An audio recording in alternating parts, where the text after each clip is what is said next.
Welcome to DMA Decision Makers. My name is Neil Moore, and today I'm delighted to be joined by Sarijit Mitra, who is the Global Head of Marketing and Client Experience for Global Banking and Markets at HSBC. Sarijit, thanks for joining us. Thank you.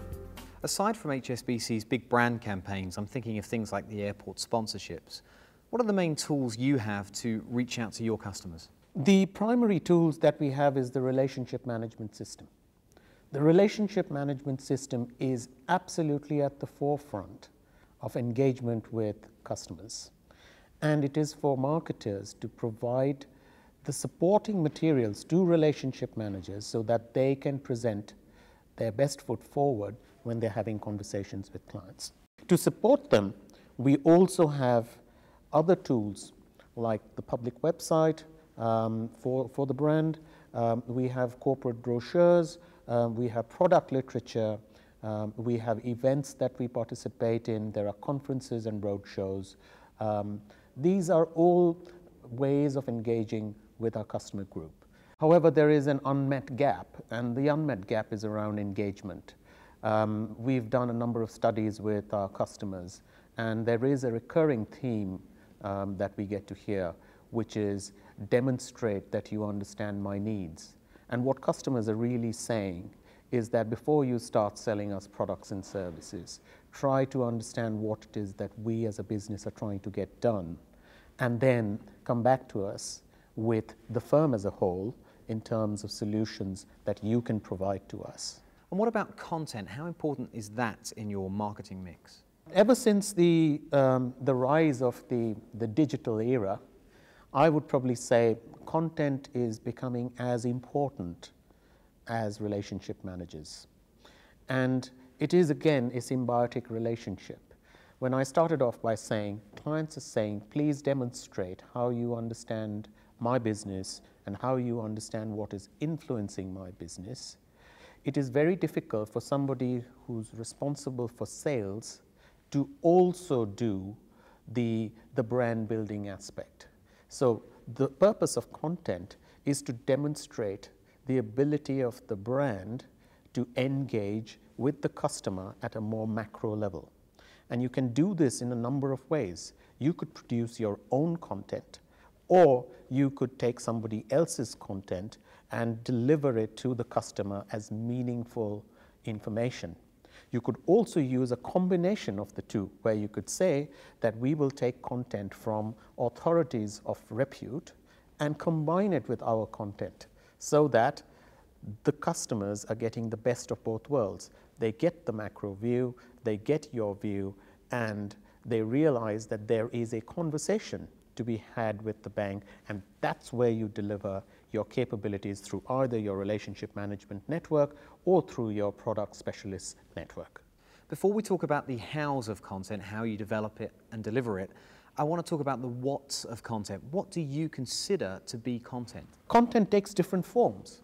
The easiest one is, what does the landscape look like? So if you are, for example, a multinational corporation doing business between China and Latin America, you would want to understand what is the nature of cross-border trade. You would want to understand what is the nature of regulation in each of these countries. You would want to know what is the nature of talent in these countries, because all these aspects impact on the way that you would manage your business. Therefore, content kind of takes on a real-time dimension, where you need to understand what it is that your target audience is trying to do, what are the objectives that your target audience is trying to get information around, and you tailor content that is available across different sources to answer those questions.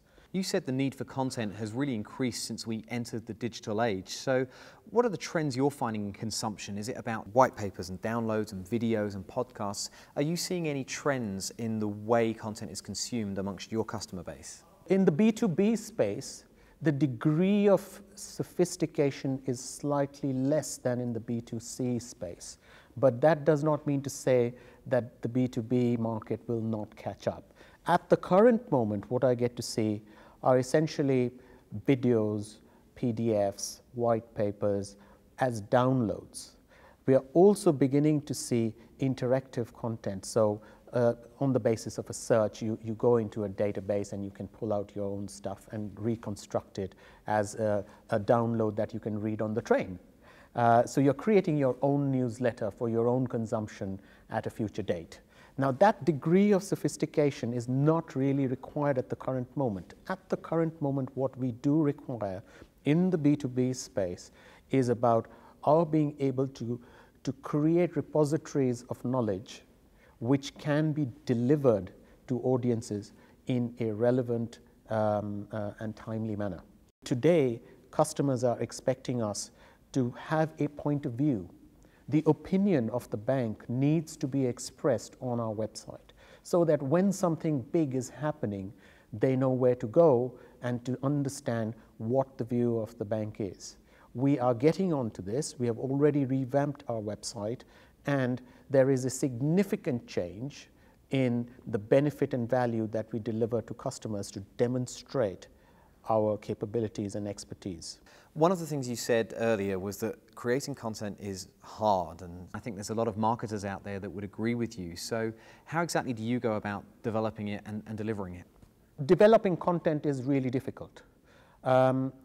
In the financial services sector, we have what is called global research. And global research is really analysts who are analyzing macroeconomics, who are analyzing commodities, who are analyzing different types of markets, and they are experts. They are subject matter experts who produce recommendations on what to buy, what to sell, what to hold, who also produce papers on the trends of the future.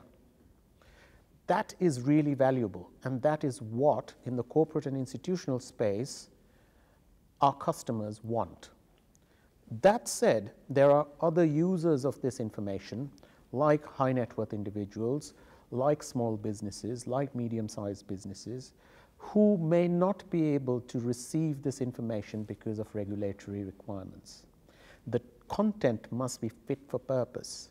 That is where the delivery of the content takes different dimensions. So there are examples where I have known banks to hire journalists to come as freelancers and repurpose the existing content.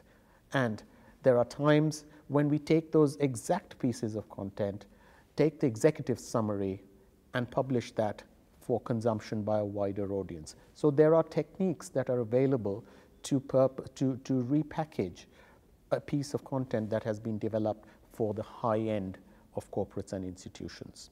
What kind of resource do you need to create content? What do you need to put in? The first thing I would say is commitment. It is so easy to think that it is easy to produce a bunch of content to start off with. But the real task is to keep it ongoing.